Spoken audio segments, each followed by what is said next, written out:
러닝이라든지 근력 트레이닝이 재미있지 않아요. 잘못하면 안 하느니만 못하거든요. 저는 개인적으로 집에서 홈트로 충분히 할 수 있다고 봅니다. 집에서 운동을 하시는 분들도 체지방을 뺄 때 나는 복부를 빼고 싶어, 나는 팔을 빼고 싶어, 할 수 있는 방법은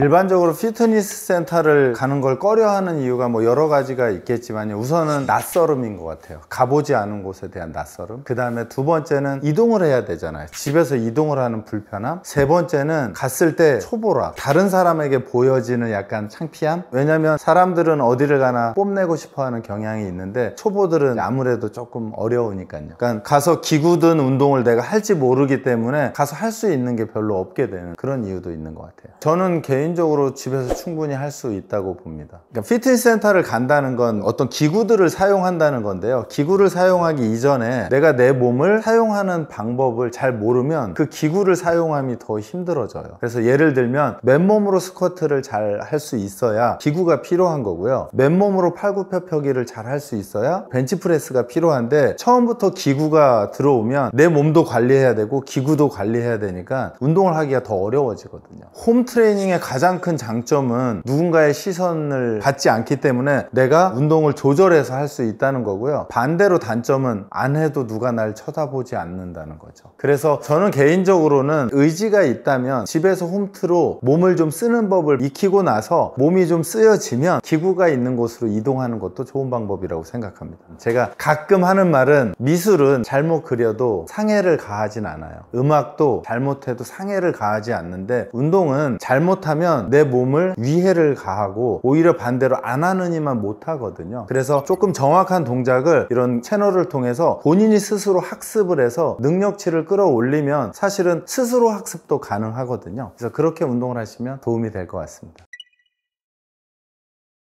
아마 집에 이런 기구 하나씩 다 있으실 텐데요. 이걸 이제 AB 슬라이드라고 하는데 저희 용어로는 업도미널스, 그래서 AB 슬라이드예요. 그래서 이 복부 근력 운동을 하는 기구, 이렇게 되어 있습니다. 이 기구가 코어와 복부의 근력을 강화하는데 굉장히 좋은 기구이긴 한데요. 근력이 약하거나 운동 능력이 조금 없으면 이 동작이 부상을 유발할 수도 있기 때문에 조금 조심해서 하시는 게 필요합니다. 복부가 근력이 강해지면 복부의 용적이 작아지거든요. 그럼 그 안에 담겨있는 내장기관들을 꽉 잡아줘요. 그러면 식사를 했을 때 복부가 늘어나면서 포만감이 느끼는 걸 빠르게 느껴주거든요. 그렇기 때문에 운동 후에 식사를 하시면 체중을 뺄 수 있는 효과가 있습니다. AB 슬라이드는 잡은 상태에서요, 첫 번째는 내 몸의 체중이 팔에 다 있어야 하고요, 그 상태에서 앞으로 전진을 해서 나가게 됩니다. 자, 제자리로 돌아오시고요. 자, 이 동작에서 가장 잘 하는 것은 내 몸이 완전하게 일자로 펴지는 거거든요. 근데 아마 집에서 이걸 보시는 분들은 대체적으로 조금만 더 가보실까요? 요 정도 수준에서 멈춰지게 될 거예요. 그리고 근력이 생기면 이 거리가 늘어나게 될 거니까요. 우선 무리하지 않으시는 게 중요하고요. 그 다음에 견갑골이 이렇게 동그랗게 말리게 되면 코어로 힘이 안 들어와요. 어깨 운동을 하거든요. 그래서 가슴을 이렇게 편 상태에서 팔로 밀고 들어가는 거고요. 자극은 복부 쪽으로 자극이 와야 됩니다. 그래서 호흡을 뱉어주면서 팔이 앞으로 쭉 뻗어주시면 되죠. 지금 약간 저희 트레이너가 허리가 이렇게 동그랗게 됐죠? 일어나 보실게요. 이렇게 하면 요추가 뒤쪽으로 이렇게 밀려나기 때문에 허리에 부담을 느껴요. 그래서 살짝 위쪽으로 들어서 요 직선의 위치를 그대로 유지하는 게 필요합니다. 그대로 갈게요. 지금 보이시죠? 요렇게 제자리로 오시고, 이렇게 해서 운동은 대략 10개에서 15개를 하는 게 목적이긴 한데요, 만약에 복부에 들어오던 힘이 허리 쪽으로 넘어오면 바로 멈추셔야 돼요. 그거는 디스크라든지 허리의 염좌 이런 것들을 만들어낼 원인이 되거든요. 그래서 다시 한번, 자, 천천히 가서 끝점에 도착하면 멈췄다가 제자리로 돌아옵니다. 다시 한번, 엉덩이는 이 위치에 계속 있어야 하고요, 팔이 움직여야 갈비뼈를 이용해서 코어가 작동하게 됩니다. 조금 좋은 AB 슬라이드는 약간 태엽처럼 감기는 게 있어요. 그래서 만약에 몸이 미끄러날 것 같으면 이 나무를 벽이라고 생각하시고 벽에다가 대고 하시면 돼요. 쭉 가서 벽에 닿으면 다시 오는 거예요, 제자리로. 그래서 벽에 잘 닿았어요. 그러면 벽의 위치를 좀 더 멀리 하면서 가보실까요? 네, 이렇게 안전하게 운동을 할 수 있습니다. 그래서 조금 전에 말씀드린 것처럼 복부의 자극이 등 쪽이나 허리로 넘어가면 멈추셔야 되고요. 그 다음에 쓰러지지 않을 만큼 가셔야 되니까 벽을 이렇게 앞에 두고 터치하고 오는 게 안전하게 운동할 수 있는 좋은 방법입니다. 한 2에서 3회 정도 해주시면 좋습니다. 만약에 집에 저 AB 슬라이드 기구가 없다면 팔굽혀펴기 상태에서요, 아까 말씀드린 대로 상체를 최대한 앞쪽으로 기울이고 양손으로 천천히 걸어가시면 돼요. 이렇게 저희 트레이너처럼 걸어가서 일정 부분이 되면 아마 팔이 더 못 갈 거거든요. 그럼 다시 제자리로 걸어와요. 네. 자, 이때 팔꿈치가 완전히 펴지면 팔꿈치에 부담이 있을 수 있으니까요, 팔꿈치를 살짝 구부려 주시고 걸어가시는 거예요. 갈 수 있는 데까지 한번 가보실까요? 자, AB 슬라이드랑 똑같죠. 다시 제자리로 오실게요. 그죠? 네. 그래서 특히 코어에 근력이 없거나 어깨 쪽에 조금 부담이 있는 분들이 이 동작이 좀 부담스러우실 거예요. 그래서 어깨 하나, 허리 쪽에 통증이나 불편함이 없어야 이 동작이 가능합니다. 마찬가지로 엉덩이는 그대로 두고 팔이 갔다가 온다고 생각하시면 됩니다. 그래서 잘하고 있나 못하고 있나를 구분할 수 있는 가장 좋은 방법은 코어에 자극이 있는지 팔에 자극이 있는지, 자극 범위가 코어 쪽 복부여야 합니다. 만약에 팔 쪽으로 자극이 많이 가는 분들은 아마도 어깨가 이렇게 앞쪽으로 쏠려 있을 거예요. 이 견갑골이라고 하는 뼈가 뒤쪽으로 올라가 있으면 팔로 운동을 하거든요. 그래서 얘를 밑으로 이렇게 내려주시는 거예요. 그래서 가슴이 펴진 상태에서 앞으로 가면 팔을 좀 적게 사용할 수 있습니다. 수건을 목 뒤에 거는 이유가, 수건을 목 뒤에 걸어서 잘 잡으면 상체를 잘 고정시켜서 해서 스쿼트가 더 잘 될 겁니다. 만약에 수건을 두르셨다면 이 수건을 아래쪽으로 꽉 잡아 당기시면 복부가 이렇게 힘이 들어가요. 그러면 상체가 단단하게 고정이 되고요. 그 상태로 스쿼트를 하면 스쿼트 동작이 훨씬 더 잘 나올 겁니다. 내려가 보실까요? 네. 그래서 스쿼트는 수직 운동이거든요. 그대로 일어나시고요. 그 다음에 다시 천천히 앉으시고요. 이렇게 하시면 되는데요, 스쿼트를 빨리 하면 막 100개씩 하는 분들이 있어요. 그러면 제가 볼 땐 효율성이 없거든요. 근육에 충분한 자극도 잘 안 오고 운동도 잘 안 되실 거예요. 그래서 숫자를 좀 줄이면서 운동 강도를 올리려면 천천히 하시면 좋아요. 천천히 내려가서 멈추시고, 멈춘 상태에서 올라올 때 허벅지와 엉덩이로 밀고 올라오게 되죠. 이렇게 하시면 아마 50개 못 하실 거예요. 스쿼트에서 가장 자극이 많이 가야 할 곳은 이 허벅지 앞쪽과 엉덩이 뒤쪽이거든요. 근데 만약에 내가 허벅지 앞쪽에 자극이 많이 간다, 그러면 아마 무릎이 앞으로 쏠리는 스쿼트를 하실 거예요.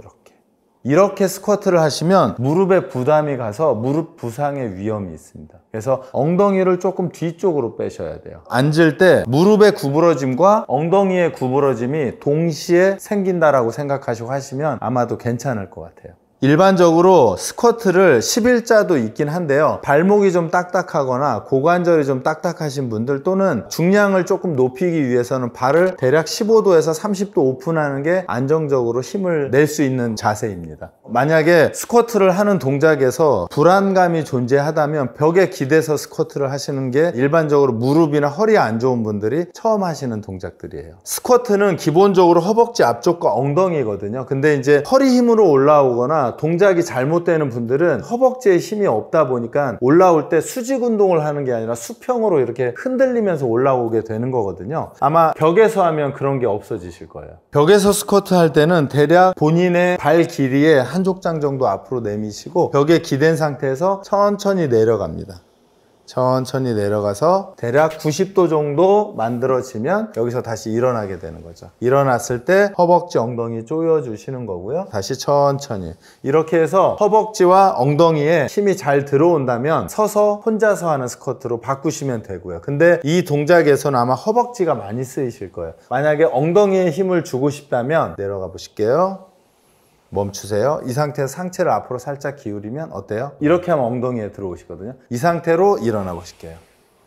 처음에는 등을 완전히 붙여서 스쿼트를 좀 하시고요. 익숙해지면 지금 저희 트레이너처럼 엉덩이만 되고 상체는 앞으로 살짝 구부리면 혼자서 서서 하는 스쿼트 동작이 만들어지거든요. 이렇게 하시는 게 그 다음 동작으로는 좋습니다. 다음은 팔굽혀펴기인데요. 혹시 집에 이렇게 팔굽혀펴기 바가 있으시면 이걸 잡고 하시면 되고요. 만약에 없으면 저희는 그냥 할게요.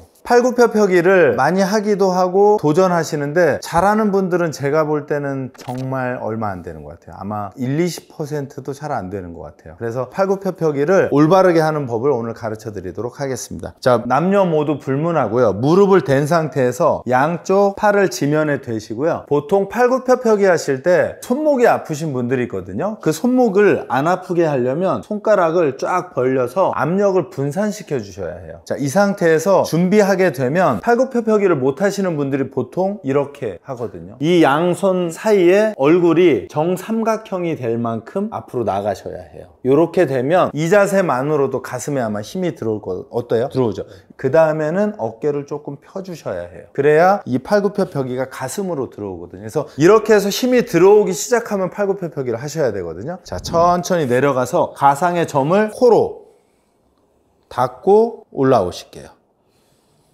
팔굽혀펴기는 기본적으로는 이 가슴 운동인데요. 잘 못하는 경우 가슴이 아니라 등 뒤로 힘이 넘어가거나 아니면 승모근 쪽에 힘이 들어오는 경우가 있어요. 그럴 때는 잘못된 동작이거든요. 그래서 반복 횟수를 몇 번 할지는 이 가슴에 힘이 지속적으로 들어온다면 반복하셔도 되는데 하다가 팔이나 다른 곳으로 힘이 넘어가면 멈추셔야 돼요. 이게 힘들어서 못 가는 거거든요. 그래서 이 동작은 가슴과 보통 삼두라고 하는 이 팔의 뒤쪽이 강화되는 운동입니다. 무릎을 구부리고 대략 20개 정도를 잘 한다면 무릎을 떼고 하시는 거거든요. 그 다음은 상체 동작은 동일합니다. 무릎 한번 펴보실게요. 핀 상태에서 코가 마찬가지로 정삼각형 지점을 맞추게 하고요. 뒤에 발 보시면 이 발이 이렇게 팔굽혀펴기를 하시는 분들이 많아요. 이렇게 하면 체중이 뒤에 있거든요. 어깨로 힘이 들어와요. 그래서 내 체중 전체를 앞으로 밀어주면 지금 아마 가슴 쪽에 힘이 들어와 있을 거예요. 이 상태로 정삼각형의 꼭지점이 코에 단다 생각하고 천천히 내려갔다가 그리고 올라오시면 돼요.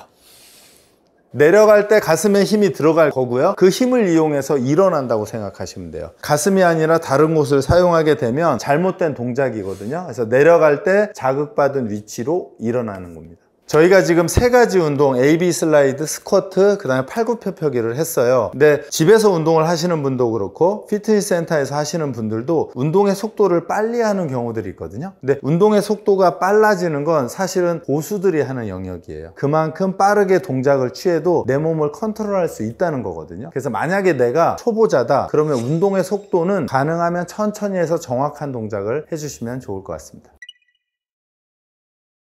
기본적으로 체지방을 뺄 때 나는 복부를 빼고 싶어, 나는 팔을 빼고 싶어, 그런 건 존재하지 않습니다. 대신에 할 수 있는 방법은 늘어진 근육을 탄탄하게 만들어서, 예를 들어서 여성들이 팔살이라고 하죠. 여기가 덜렁거리는 건 근육이 없고 지방이 많기 때문에 덜렁거리는 거거든요. 지금처럼 팔굽혀펴기를 해서 근육이 탄탄해지면 늘어졌던 근육이 탄탄해지면서 슬림해지는 효과가 있죠. 만약에 코어를 좀 강화시켜서 배를 좀 슬림하게 하고 싶거나 식스팩을 만들고 싶은 분들은 서서 운동하실 때 양손을 머리 뒤로 깍지를 껴시고요. 그리고 오른쪽 팔꿈치로 왼쪽 무릎을 터치해 주시는 거예요.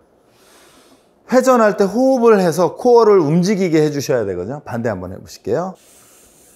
그렇죠. 조금 빠르게 한번 해볼게요. 하나, 그렇죠. 반대로 둘, 그렇죠. 이렇게 하면 코어의 측면으로 회전하는 대각선에 있는 근육들이 사용되면서 갈비뼈를 좀 닫아주는 역할을 하거든요. 그래서 허리가 좀 얇아지고 강해지는 효과가 있습니다. 반복 횟수는 딱 정할 수는 없고요. 정상적인 동작으로 할 수 있는 범위니까 대략 20개에서 30개 왕복 그 정도 하시면 자극이 꽤 되실 거예요. 이 동작에서는 코어에 이렇게 자극이 오게 됩니다. 왼쪽 다리를 들고 오른쪽 팔이 나가면 이 가슴에서 이렇게 운동이 되거든요. 반대로 하면 이렇게 돼요. 그래서 X밴드가 내 허리를 꽉 조이게 만들어져요. 그래서 이 운동을 약간 코르셋을 입듯이 몸을 만들어 줄 수 있습니다. 옆구리살이 좀 나왔다 늘어났다 하는 분들은 대체적으로는 자세가 좋지 않아서 나온 경우가 많고요. 첫 번째는 그 자세를 세워주는 것만으로도 이 옆구리살이 들어가게 될 거고요. 그 다음에는 이 옆에 있는 근육들이 좀 자극을 받아서 짧아지게 되면 옆구리살이 들어가게 됩니다. 그래서 동일하게 머리 뒤로 손을 올려주시고 오른쪽 팔꿈치로 오른쪽 무릎을 이렇게 닿아주시면, 회전하지 않고 직접 닿으면 이 측면에 있는 근육이 활성화되거든요. 그래서 호흡 뱉으면서 반복해 주시면 됩니다. 그러면 측면에 있는 갈비뼈가 좁아졌다가 넓어졌다가 하면서 우리 몸을 탄탄하게 만들어주고 근육을 짧게 만들어줍니다.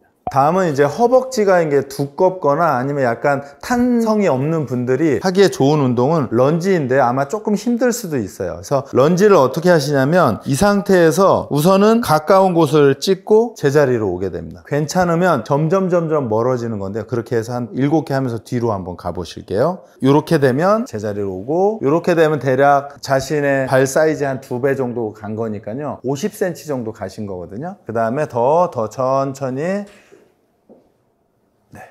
대신에 조금 이 자세에서 신경 쓰셔야 될 부분은 내려갔을 때 내 발 가운데 체중이 있어야 하고요. 그리고 허벅지와 엉덩이에 내 체중이 모두 있어야 되고 발끝으로 체중이 전달되면 안 됩니다. 그래서 이렇게 멀어지는 동작은 조금 힘들 거고요. 처음에 좀 가까이 두고 저희 트레이너처럼 숙달되면 최대 멀리까지 가시면 이 허벅지의 앞쪽, 뒤쪽, 측면, 전후가 다 자극이 받거든요. 그 다음에 뒤로 가는 허벅지는 앞쪽이 늘어나면서 유연성까지 만들어지기 때문에 굉장히 좋은 운동인데요. 난이도는 조금 있는 운동입니다. 이렇게 하시면 허벅지가 근육이 없어서 조금 이렇게 퍼져 있는 분들은 탄탄해지는 효과가 있으실 거예요. 저는 개인적으로는 식단은 하지 않고 운동을 합니다. 실컷 먹기 위해서 운동을 하거든요. 근데 성향인 것 같아요. 식단으로 체중 관리를 하는 분들은 또 그분대로 할 수 있는데 전 개인적으로 운동을 하는 사람이니까 하루는 유산소, 하루는 근력 운동을 하는데요. 아까 말씀드렸듯이 확실한 건 제가 코어 운동을 하고 나면 그 다음날 먹는 양이 줄어요. 금방 배가 불러요. 근데 코어 운동을 안 하면 얘가 늘어져 있으니까 음식이 들어가면 한도 끝도 없이 들어가는 것 같아요. 그래서 개인적으로 운동으로 몸을 관리하는 걸 추천드립니다. 근력 운동을 해도 유산소만큼 빠질 수 있습니다. 일반 국민들이 착각하는 게 유산소 하면 달리기를 생각하고 무산소 하면 웨이트 트레이닝을 생각하죠. 그렇지 않아요. 유산소와 무산소의 개념은요, 달리기도 한 70%까지는 유산소고요, 70% 속도가 넘어간 무산소가 돼요. 웨이트 트레이닝도 70% 미만까지는 유산소예요.